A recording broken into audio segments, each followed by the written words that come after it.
ಮಾಡಿರುವ ನಿನ್ನ ಪ್ರೀತಿಯನ್ನು ನಿನ್ನ ಮಗನಿಂದಲೇ ಮಣ್ಣು ಪಾಲಾಗುವಂತೆ ಮಾಡಿದೆ. ಇನ್ನು ಮೇಲೆ ಅರ್ಥವಾಗುತ್ತದೆ ಈ ನಾಗೇಂದ್ರ ಎಂತವನು ಎಂದು. ನೀನೆಷ್ಟು ಪ್ರಯತ್ನ ಮಾಡಿ ಆ ಕುಬೇರನಿಗೆ ಬೆಂಬಲ ನೀಡಿದರು, ಇಂಬುಗಳನ್ನು ಧೂಳಿಪಟ ಮಾಡುವನು ನಿನ್ನ ಪ್ರತಿಯೊಂದು ಕಾರ್ಯಕ್ಕೂ.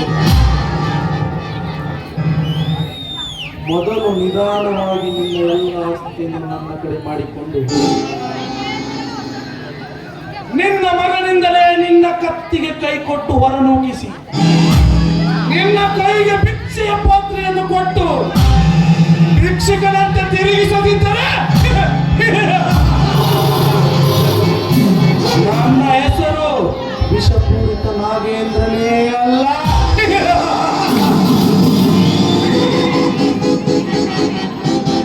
ಈಗ ಮೊದಲು ಪ್ರಕಾಶನಿಂದ ಕುಬೇರನ ಕಣ್ಣೀರಿನ ಗೋಳನ್ನು ನೋಡಲೇಬೇಕು. ಆಮೇಲೆ ಅವನ ತಂಗಿ ಸವಿತೆಯ ಕೈ ಹಿಡಿದು ನಾನು ನಕ್ಕು ನಲಿಯಬೇಕು.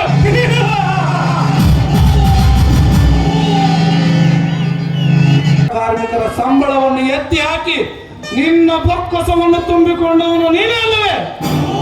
ಬಾಯಿ ಮುಚ್ಚು ಬಸವೆ, ಅರ್ಥಗೆ ಬೇಕು ಕಾಲಮಾರ ಎಂಬಂತೆ ಈ ವಿಷಯದಲ್ಲಿ ಮಾತನಾಡಲಿಕ್ಕೆ ನಿನಗೆ ಅಧಿಕಾರವಿಲ್ಲ. ಸುಮ್ಮನೆ ನಿಂತುಕೋ.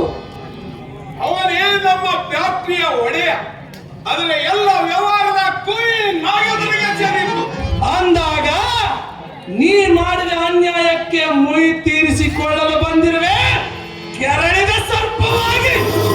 ಮಿಸ್ಟರ್ ಕುಬೇರ, ಈಗಲಾದರೂ ಅರ್ಥ ಮಾಡಿಕೊಂಡೆಯಾ ನಾನು ಯಾರೆಂಬುದನ್ನು? ಒಬ್ಬರ ಎಂಜಲದ ಆಸೆಗಾಗಿ ಬಿತ್ತುಕೊಂಡು ಕಪಟೆಯಾಗಿ ಬಡವರ ಸಂಸಾರವನ್ನು ಕತ್ತರಿಸಲು ಬಂದ ನಾಯಿ.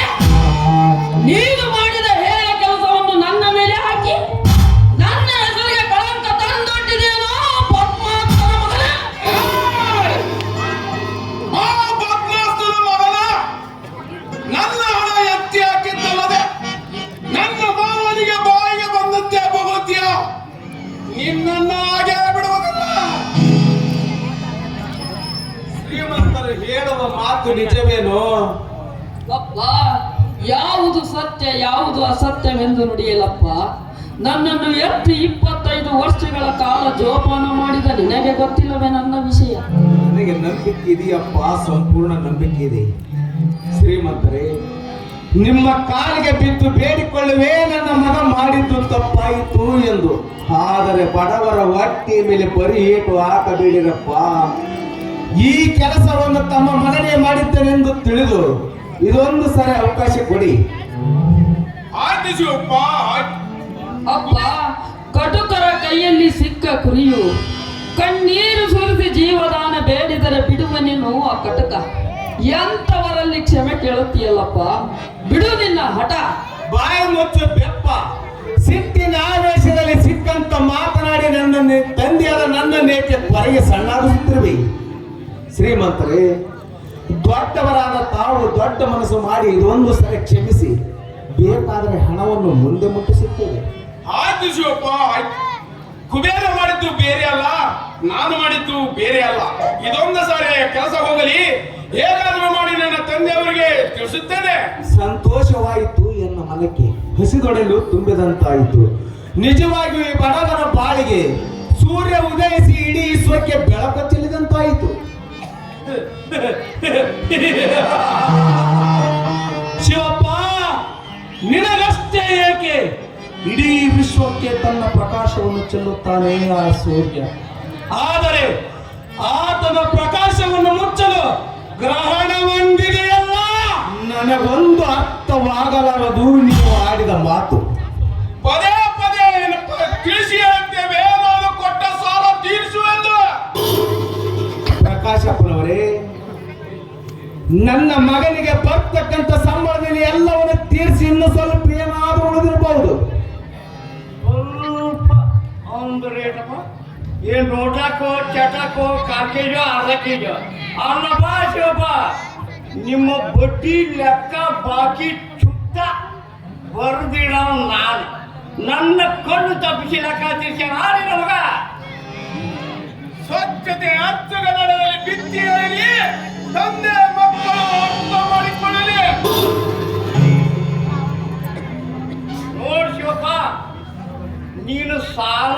ಒಯ್ದಾಗಿನಿಂದ ಹಿಡಿದ ಇವತ್ತಿನವರೆಗ ಒಟ್ಟು 9 ಲಕ್ಷ ರೂಪಾಯಿ ಆಗಿದೆ ನೋಡಪ್ಪ. ಇದೇನು ಶ್ರೀಮಂತರೇ ನಿಮ್ಮ ಬಡ್ಡಿ ಸಾಲದ ವ್ಯವಹಾರ? ನಾನು ನಿಮ್ಮ ಹತ್ತಿರ ಒಯ್ದದ್ದು ಕೇವಲ 4 ಲಕ್ಷ. 4 ಲಕ್ಷ ಅದು ಹೇಗೆ 9 ಲಕ್ಷವಾಗುತ್ತದೆ? ಏ ಹುಡುಗ, ಅದು ಎಷ್ಟಾಗಿದೆಯೋ ಅದು ಹೇಗಾಗಿದೆ ಎಂದರೆ ನಿನಗೆ ಹೇಗೆ ಹೇಳಬೇಕು? ಅದು ಎಷ್ಟಾಗಿದೆಯೋ ಅಷ್ಟು ತೀರಿಸಿದರೆ ಆಯ್ತು. ಇಲ್ಲದಿದ್ದರೆ ಈ ಸಲ ತಂದೆ ಮಕ್ಕಳ ಪರಿಣಾಮ ನೆಟ್ಟಗಿರಲ್ಲ. ಪ್ರಕಾಶ್, ಈ ಹಂದಿ ಎಷ್ಟೇ ನಿಂತು ತನ್ನ ಕೆಲಸ ಮಾಡ್ಕೊಂತ ಹೇಳು. ಅದನ್ನ ಬಿಟ್ಟು ಉಣ್ಣಾತಾಜ್ಞೆ ಬಾಯಿ ಬಿಟ್ಟು ಹೊಲಸ್ ಮಾಡಕ್ ಬಂದ್ರ ಬಾಯಿ ಮೇಲೆ ಬಡ್ಸ್ಕೊಂಡಿತ್ತು ಎಚ್ಚರ. ಏ ನಾಗಪ್ಪ, ನೀವು ಒಂದು ಸ್ವಲ್ಪ ನಿಂದ್ರ ಎಲ್ಲಿ ಒಂದು ದೊಡ್ಡ ಕಿಂಡಿ ಇರ್ತೈತಿ, ಅಲ್ಲಿ ನಾನು ಸೊಂಡಿಕನ ಅಂತ ಬರ್ತೀಯಲ್ಲ ನೋಡ್ತೀವಪ್ಪ. ನಮಗ ಹೊಳ ಮಳ ಅಳಿಸಿ ಹೇಳಕ್ ಬರುದಿಲ್ಲ. ಪಟ ಪಟ 4 ಮಾತೆ ವ್ಯವಹಾರ ತಿಳಿಸಿಬಿಡ.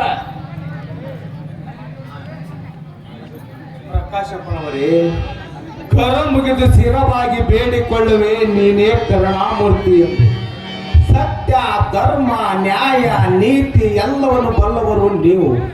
ಸತ್ಯದ ಪದ ಹೇಳಪ್ಪ ನನ್ನ ಮಗ ಸಾಲ ತೀರಿಸಿದ ಬಗ್ಗೆ.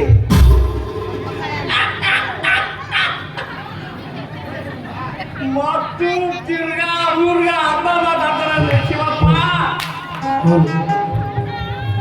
ನಮ್ಮ ಸಾವುಕಾರ ಸುಳ್ಳು ಹೇಳಿದ್ರೆ ನಾನೆಂದರೆ ಯಾರಿಗೆ ಸುಳ್ಳು ಹೇಳಪ್ಪ. ನಿನ್ನ ಮಗ ಬಾಕಿ ತೀರ್ಸಿದ್ರೆ ನಾವೇ ಹಾಕಿ ಮಾತಾಡ್ತಿದ್ದು ಮರ. ಏ ಗೋವಿಂದ, ನಿಮ್ಮಂತ ಬಂಡ ಗುಮಾಸ್ತವರು ಇಂಥವರ ಕೈಯಲ್ಲಿ ಕೆಲಸ ಮಾಡುತ್ತಿರುವುದರಿಂದಲೇ ನಮ್ಮ ದೇಶ ಬಡ ದೇಶವಾಗುತ್ತಿರುವುದು. ತಂದೆಯ ಮಾತಿಗೆ ಬೆಲೆ ಕೊಡದೆ ಅನ್ಯಾಯವಾಗಿ ಬಡವರ ರಕ್ತವನ್ನೇ ಘಟಘಟನೆ ಕುಡಿದು ಮಾಡಿ ಮೇಲೆ ಮಾಡಿ ಕಟ್ಟಿಸಿ ಕಾರಿನಲ್ಲಿ ಮೆರೆಯುತ್ತಿದ್ದಾನೆ ಇಲ್ಲಿನ ಸಾಹುಕಾರ. ನನ್ನ ಶ್ರೀಮಂತಿಗೆ ಎಣಿಕೆ ಮಾಡಲಿಕ್ಕೆ ನೀನ್ಯಾವಾಗಿಡದ ತಪ್ಪಲು ಬಡವ. ಬಡವ ಎಂದು ಮರಳಿ ಕೂಗದಿರು. ಮತ್ತೆ ಮತ್ತೆ ಅದನ್ನೇ ಮಾತನಾಡಿದರೆ ಮೆಟ್ಟಿ ಚೀಳಬೇಕಾಗುತ್ತದೆ ನಿನ್ನ ಕೆಟ್ಟ ಶರೀರವನ್ನ.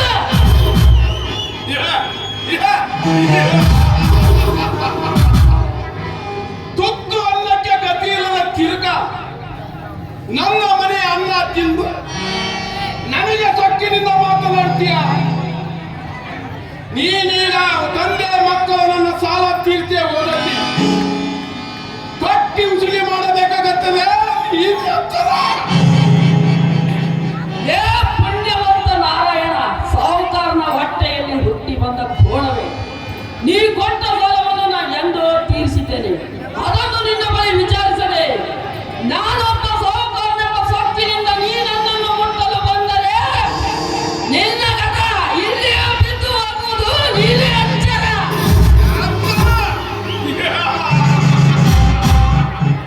ಗಡ ಬಿದ್ದು ಅದರ ಹಠ ಸಾಧಿಸಿ ಸಾಧ್ಯನೆಂಬುದು ಮಾತ್ರ ಮರೆಯಬೇಡ ಮಿಸ್ಟರ್ ಕುಬೇರ. ಶಿವಪ್ಪ, ವೇದಗಳೆಲ್ಲ ನಿನ್ನ ಮಗನ ಸೊಪ್ಪು ನತ್ತಿಗೆರೆ ಪಿತ್ತವಾದಂತೆ ಕಾಣುತ್ತದೆ. ಒಳ್ಳೆ ಮಾತಿನಿಂದ ಸಾಲ ತೀರ್ತೆ ಹೋಗದಲ್ಲಿ ಮಲ್ಲಿಗೆ ಹೂವಿನಂತೆ ಪರಿಮಳ ಚೆಲ್ಲುತ್ತಿರುವ ನಿನ್ನ ಮಗಳ ಕೈ ಹಿಡಿದು ಮುಟ್ಟಿಸಿಕೊಳ್ಳಬೇಕಾಗುತ್ತದೆ. ಹುಷಾರ್. ಪ್ರಕಾಶ್, ರಕ್ತ ಕುಡಿಬಿಟ್ಟೇನು ಮಗನ? ಅನ್ನ ಹಾಕುವ ಒಡೆಯನ ಮಗನೆಂದು ಮರ್ಯಾದೆ ಕೊಟ್ಟೆ ಮಾತನಾಡಿದರೆ ನನ್ನ ತಂದೆಯ ವಿಷವನ್ನೆತ್ತಿವೆಯೋ ಮಗನೇ. ಈಗ ನಾನು ನಿನ್ನನ್ನು ಜೀವದಿಂಗೊಳಿಸಿದರೆ ಹಾಗೇಕೆ ಕಣ್ಣು ಬಾಯಿ ಬಿಡುತ್ತಿರುವಿ? ನಿಮ್ಮಪ್ಪನ ರಕ್ತಕ್ಕೆ ಹುಟ್ಟಿದ ಗಂಡು ಸೇರಿನಾಗಿದ್ದೆ. ಬಂದು ಬಿಡಿಸಿಕೋ ನಿನ್ನ ಅಳಿಯನನ್ನ.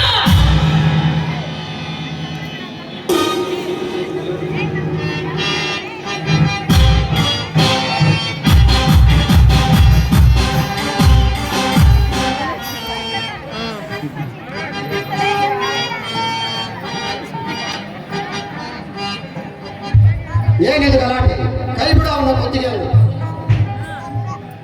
ನಮಸ್ಕಾರ. ಬನ್ನಿ ಸಾಹೇಬ್ರಿ, ಸಮಯಕ್ಕೆ ಸರಿಯಾಗಿ ಬಂದ್ರಿ. ಇಲ್ಲದಿದ್ದರೆ ನಮ್ಮ ಪ್ರಾಣ ಆಕಾಶಕ್ಕೆ ಹಾರಿ ಹೋಗುತ್ತಿತ್ತು. ಯಾವ ಕಾರಣಕ್ಕಾಗಿ? ಈ ಪ್ರಕಾಶಪ್ಪನವರ ಫ್ಯಾಕ್ಟರಿ ಒಳಗೆ ನಾನು ಇವನು ಕೂಡಿಯೇ ಕೆಲಸ ಮಾಡ್ತಿದ್ದೆವು. ಇವರ ಕಡೆಯಿಂದ ಅಡ್ವಾನ್ಸ್ ದುಡ್ಡು ತೆಗೆದುಕೊಂಡಿದ್ದಾನೆ. ಅದನ್ನು ಕೇಳಲು ಬಂದ ನಮ್ಮ ಕುತ್ತಿಗೆ ಪಟ್ಟಿ ಕೈ ಹಾಕುತ್ತಾನೆ. ಇದು ಎಲ್ಲಿಯ ನ್ಯಾಯ? ಸಾಹೇಬ್ರ ನೀವು ದೇವ್ರು ಮಾಡ್ಬಿಟ್ರಿಯಪ್ಪ. ಇಲ್ಲ ನಮ್ಮ ಹೆಣ್ಣು ಮಕ್ಕಳ ಪ್ರಾಣ ಇವ್ರ ಕೈಯಾಗ. ಏ ಬೈದ, ಚೆನ್ನಾಗಿ ಮಾತನಾಡು. ಚೆನ್ನಾಗಿ ನನ್ನ ಜೊತೆ ಮಾತನಾಡಿ ಕೈಗೆ ಬೇಡಿ ಹಾಕಿಸಿಕೊಳ್ಳಬೇಕಾದವನು ನೀನು. ಹೀಗೆ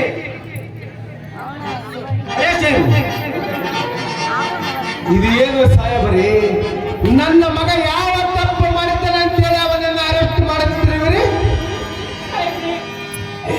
ನಮ್ಮನ್ನ ಯಾವ ತಪ್ಪು ಮಾಡಿಲ್ರಿ. ದಯವಿಟ್ಟು ನಮ್ಮನ್ನ ಅರೆಸ್ಟ್ ಮಾಡಬೇಡಿ.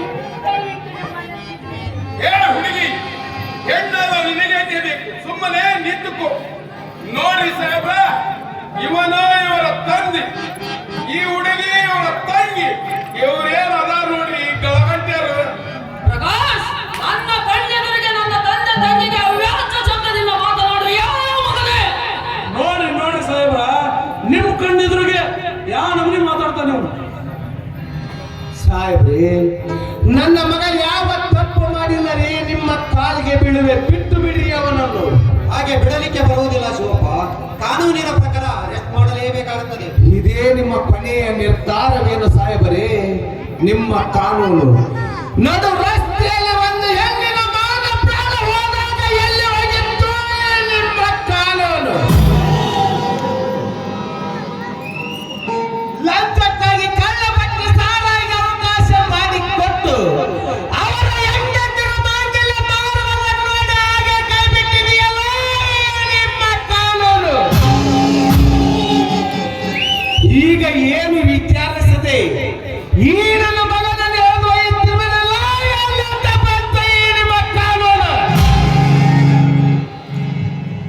ಏ ಮುದ್ಕ, ಬಾಯಿ ಬಿಗಿಡಿದು ಮಾತನಾಡು. ನೋಡಿ, ಇವನು ಬರೀ ನಮ್ಮ ಅಣ್ಣ, ನಮ್ಮೆಲ್ಲರ ಜೀವ. ಒಂದು ವೇಳೆ ನೀವೇನಾದ್ರೂ ನಮ್ಮ ಅಣ್ಣನ ಅರೆಸ್ಟ್ ಮಾಡಿ ಕರ್ಕೊಂಡು ಹೋದ್ರೆ ಅವನನ್ನು ಕರ್ಕೊಂಡು ಹೋಗಿ ಮರುಕ್ಷಣದಲ್ಲಿ ಈ ರಾಕ್ಷಸರು ನಮ್ಮನ್ನು ಏನು ಮಾಡ್ತಾರೋ ನನಗೆ ಗೊತ್ತಿಲ್ಲ. ದಯವಿಟ್ಟು ನಿಮ್ಮ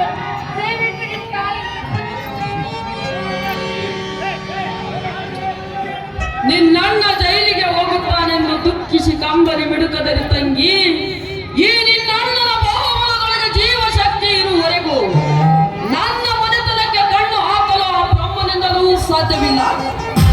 ಒಂದು ವೇಳೆ ಇವರಿಂದ ಏನಾದರೂ ಅಪಘಾತ ಸಂಭವಿಸಿದಲ್ಲಿ ಅವರವರ ತಾಯಿಯ ಗರ್ಭದಲ್ಲಿ ಅಡಗಿಕೊಂಡು ಕುಳಿತಿದ್ದರೂ ಸರಿ, ಆ ತಾಯಿಯ ಭೂಗರ್ಭವನ್ನು ಒಡೆದು ಅವನ ರಕ್ತದಿಂದ ನಿನ್ನಣೆಗೆ ತಿಲಕವನ್ನು ಇಡದಿದ್ದರೆ ನಾನು ನಿನ್ನಣ್ಣ ಕುಬೇರನೇ ಅಲ್ಲ, ಶಿವಪ್ಪನ ರಕ್ತಕ್ಕೆ ಹುಟ್ಟಿದವನಲ್ಲವೆಂದು ತಿಳಿದುಕೋ.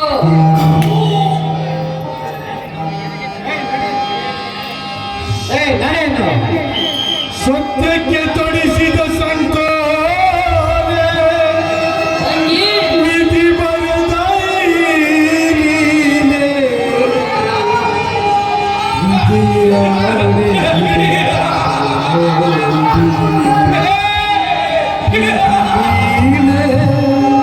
ವಿಧಿ ನೀನೇ.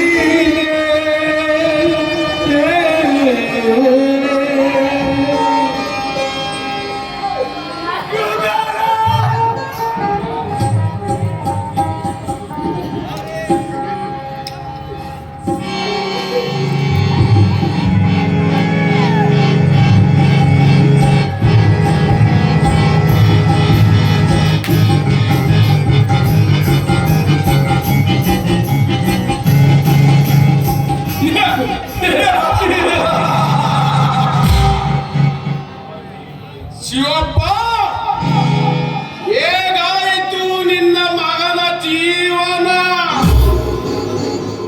ಹತ್ತು ಈ ನೀ ಏಕೆ ಶಣ್ಯಾಗುವಿರಿ ತಂದೆ ಮಗಳು?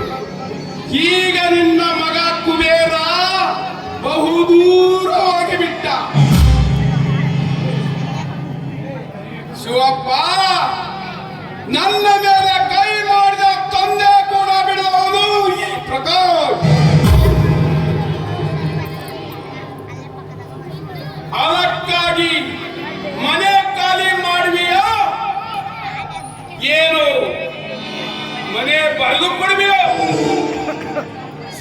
ಶ್ರೀಮಂತರೇ, ಮಗನ ದುಃಖದಲ್ಲಿ ಬರೀ ಹೇಟು ಹಾಕಬೇಡಿರಪ್ಪ. ನಾನು ಸಾಲಗಾರ ಮಗನಾಗಿ ಸಾಯುವುದಿಲ್ಲ. ಇದು ಒಂದು ಸಲ ಅವಕಾಶ ಕೊಡಿ.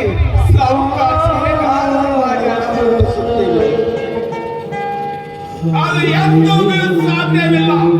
ಮನೆ ಖಾಲಿ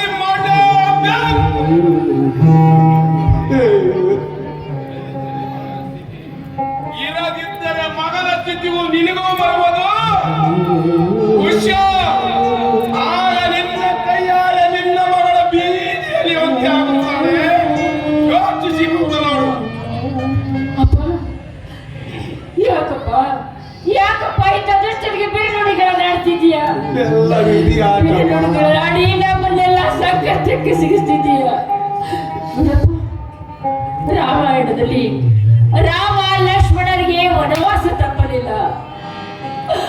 ಅವರಿಗೆ ಬಂದ ವನವಾಸ ಈಗ ನಮಗೆ ಬಂದಿದೆ ಅಂತ ತಿಳ್ಕೊ. ನೋಡಪ್ಪ, ಇಲ್ಲಿ ಅದು ಕೂಲಿ ನಾಲಿ ಮಾಡಿ ಬದುಕೋಣ. ಹುಟ್ಟಿದ ದೇವರು ಹುಲ್ಲು ಮೇಯಿಸುವುದಿಲ್ಲಪ್ಪ, ಹುಲ್ಲು ಮೇಯಿಸುವುದಿಲ್ಲ. ಈ ನೀಚರಿಗೆ ಮನೆ ಬರೆದು ಕೊಟ್ಬಿಡಪ್ಪ, ಸಹಿ ಮಾಡಿ ಕೊಟ್ಟು ಬಿಡ. ಹಾಳಾಗಿ ಹೋಗ್ಲಪ್ಪ. ಆಗಲಮ್ಮ ಮಗಳೇ, ತೆಗೆದುಕೊಳ್ಳಿ ಸರಿಯನ್ನು.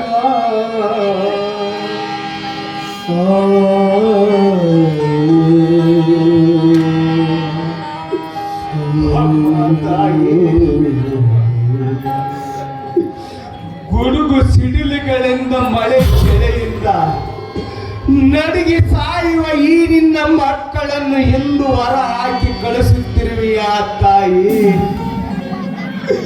ಗುಡುಗು ಸಿಡಿಲುಗಳಿಂದ ಮಳೆ ಚಳಿಯಿಂದ ನಡಿಗೆ ಸಾಯುವ ಈ ನಿನ್ನ ಮಕ್ಕಳನ್ನು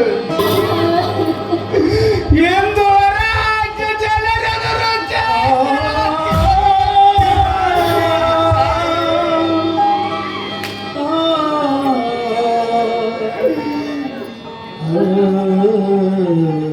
ಎಂದು ಈ ಬಡವನ ಬಾಳು ನಿನಗೆ ಸರಿ ಕಾಣಲಿಲ್ಲವೇ? ಹೋಗಿ ಬರುವ ತಾಯಿ, ನಿನಗೆ ನನ್ನ ಕೊನೆಯ ನಮಸ್ಕಾರಗಳು.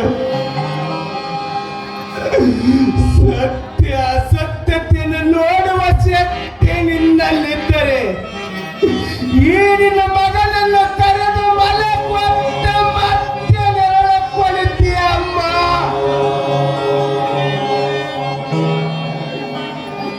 ಹೋಗಿ ಬರುವ ತಾಯಿ, ನಿನಗೆ ನನ್ನ ಕೊನೆಯ ನಮಸ್ಕಾರಗಳು. ವಿಧಿ ಬರೆದ ಬಾಳ ಕವಿತೆ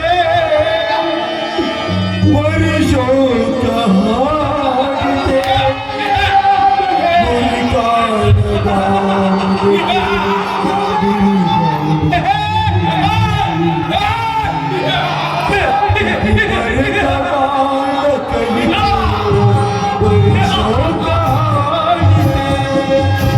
ವಿಧಿ ಬರೆದ ಬಾಳ ಕವಿತೆ ವರ್ಷೋಕ ಹಾಡಿದೆ.